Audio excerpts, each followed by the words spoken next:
तो दोस्तों स्वागत है आपका हमारे इस यूट्यूब चैनल पे जिसका नाम है घोस्ट हब और आप देख रहे हैं घोस्ट हब पूजा के साथ। चलो चलते हैं आज की कहानी की ओर।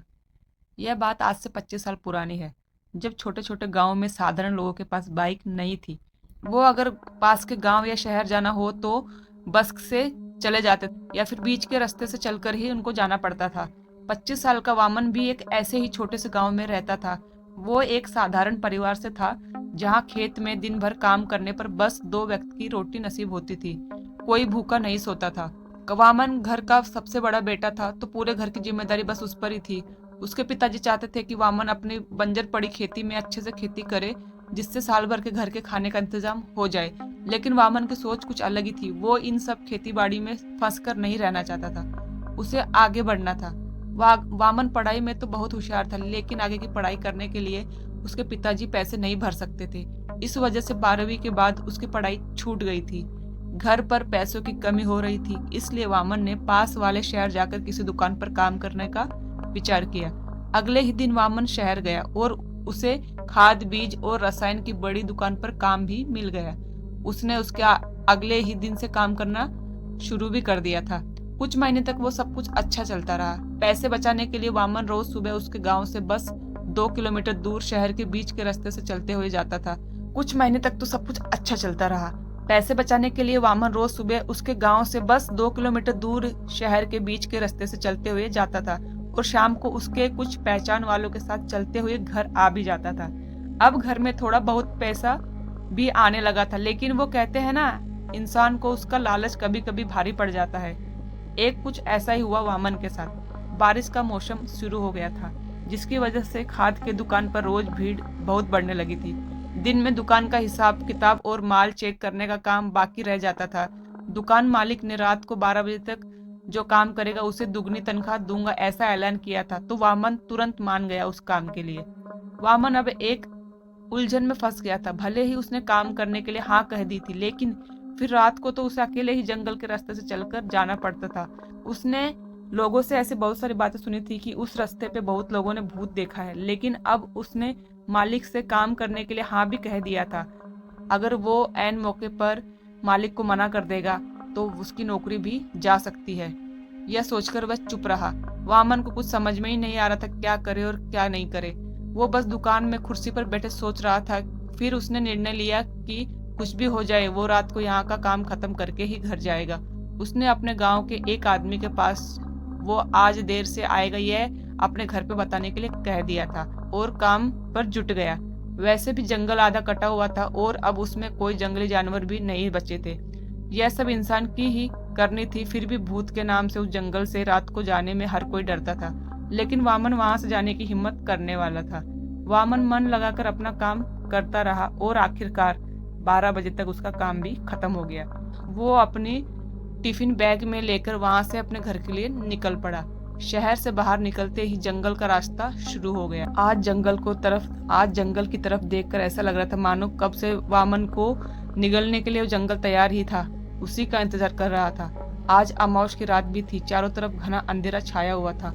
लगातार कभी ना रुकने वाले कीड़ों की कर्र की आवाज जंगल के चारों ओर आ रही थी। बीच बीच में ही किसी कुत्ते के रोने की आवाज भी आ रही थी। कभी पेड़ की पत्तियों की आवाज आ रही थी। जंगल का यह किर्र सन्नाटा वामन को अब बेचैन कर रहा था। वामन भगवान का नाम लेकर जल्दी जल्दी चल रहा था और मन ही मन उसे अपने निर्णय पर गुस्सा भी आ रहा था कि उसने क्यों रात को रुकने के लिए मालिक को हाँ कह दिया। खैर, वामन भगवान का नाम लेकर चलते ही जा रहा था। अब वो जंगल के बीचों बीच जहाँ पर एक बहुत बड़ा बरगद का पेड़ था वहां पर आ गया। लेकिन अचानक ही साफ मौसम ने अपना रुख बदल दिया। आसमान में घने बादल छाने लगे, हवाएं तेज लगने लगी, कुत्तों की रोने की आवाज तेज हो रही थी, मानो वो बताना चाह रहे हो कि संकट कब अब आ चुका है, जल्दी भाग यहाँ से।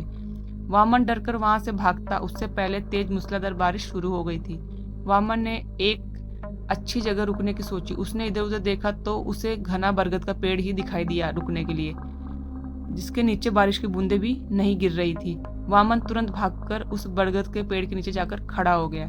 पेड़ के नीचे खड़ा होते ही वामन को घुटन सी हो रही थी। लग रहा था जैसे कोई उसकी सांसों को रोक रहा है, लेकिन उसके आसपास तो कोई दिख भी नहीं रहा था। वामन का दम घुटने लगा था। तो वो धीरे धीरे नीचे बैठने लगा, लेकिन तभी उसके हाथ में पहना हुआ पीतल का कड़ा किसी चीज में अटक गया। लेकिन वामन को ठीक से सांस ना लेने की वजह से बहुत दर्द हो रहा था, इसलिए उसने तुरंत अपना हाथ खींच लिया। लेकिन उसका हाथ खींचते ही आसमान में तेज बिजली कड़की और वातावरण और भी ज्यादा डरावना हो गया। बारिश के साथ साथ अब तूफान भी आ गया था। वामन को अब वहां रुकने से डर लग रहा था, तो वो जैसे तैसे वहां से उठा और भागने लगा। थोड़ी देर में अचानक ही बारिश भी रुक गई और मौसम भी एकदम साफ हो गया। तो वामन की भागने की गति भी थोड़ी कम हो गई थी। वामन अब तेज कदमों से चल रहा था। अचानक ही उसे सामने एक धुंधली सी सफेद आकृति दिखने लगी। वामन उसे देखने के लिए आगे बढ़ने लगा।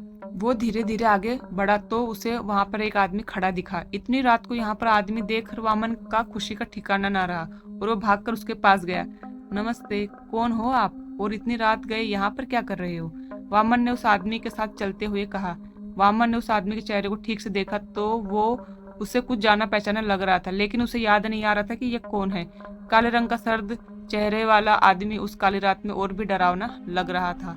मैं सामने वाले गांव में रहता हूँ। आज काम से देर हो गई मुझे घर जाने के लिए और बारिश शुरू हो गई, इसलिए रुका हुआ था।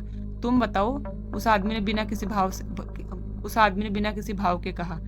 अरे वाह, ये तो बहुत अच्छी बात है। मेरा नाम वामन है और मैं भी सामने वाले गांव में ही रहता हूँ। मैं यही सोच रहा था कि आप कुछ जाने पहचाने लग रहे हो, शायद मैंने आपको गांव में ही देख लिया होगा। वामन ने मुस्कुराते हुए कहा, लेकिन अभी भी उस आदमी का चेहरा शांत ही था। मैं अकेला जाता हूँ रोज यहाँ से गांव की तरफ, क्या तुम मेरा दोस्त बनना चाहोगे? अचानक ही उस आदमी ने सर्द चेहरे से कहा, जो उसे बड़ा अजीब लगा, लेकिन वामन को भी साथ चाहिए था किसी का, इसीलिए वो तुरंत मान गया। खुशी से हाथ मिलाने के लिए उसका हाथ अपने हाथ में ले लिया, लेकिन जिस गति से उसने अपने हाथ को मिलाया उस गति से छोड़ भी दिया, क्योंकि उस इंसान का हाथ बहुत ही ठंडा था। ऐसा लग रहा था मानो उसे किसी बर्फ में दे रखा हो। वामन ने उसे अजीब नजर से देखते हुए पूछा, वो अभी थोड़ी देर पहले बारिश में भीग गया था, शायद इस वजह से हुआ होगा। उस आदमी ने कहा। अरे हाँ, मैं तो भूल ही गया बारिश के मारे, वामन ने कहा। वामन को अभी भी वो आदमी बहुत अजीब लग रहा था। वामन को बारिश में भीगने से जितनी ठंड नहीं लग रही थी, उससे कई ज्यादा ठंड उस आदमी के करीब रहने से लग रही थी, इसलिए वो उससे थोड़ा दूर होकर ही चल रहा था। वैसे तुम्हारा नाम क्या है? वामन ने पूछा। तो उस आदमी ने कहा, मेरा नाम मोहन है, मोहन काले है। अच्छा नाम है, मैंने कई बार सुना हुआ लग रहा है, लेकिन याद नहीं आ रहा। वामन ने अपने दिमाग पर जोर डालते हुए कहा। तुम मेरे दोस्त बन गए हो, क्या तुम मेरी किसी भी चीज में मदद करोगे? मोहन ने सामने देखते हुए पूछा। हाँ, सीधी बात है, जब दोस्त बन गए हैं तो तुम दोस्ती में मेरा फर्ज बनता है कि मैं मेरे दोस्त की मुश्किल में फंसा हो तो उसकी मदद करूं, वामन ने कहा। ठीक है, लेकिन अब इस बात से पीछे मत मुकर जाना, मोहन ने कहा।